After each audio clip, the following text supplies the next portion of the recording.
اعوذ بالله من الشیطان اللعین الرجیم. بسم الله الرحمن الرحیم.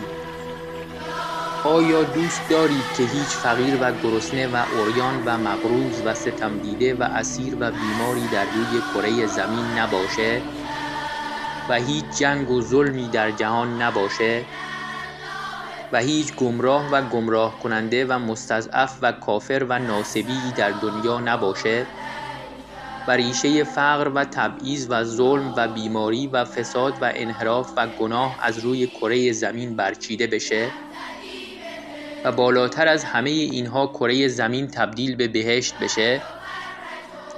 تنها راه چاره برای تحقق این امر ظهور امام عصر عجل الله تعالی فرجه الشریفه و یکی از راه‌های نزدیکتر کردن ظهور احیای امر یا نشر علوم یا احادیث شریفه اهل بیت علیهم السلام تا جهانیان با آشنایی با اهل بیت علیهم السلام و کلام شریفشون هرچه بیشتر شیعه بشن و تعداد یاران امام عصر عجل الله تعالی فرجه الشریف و دعا کنندگان جهت ظهور بیشتر بشه.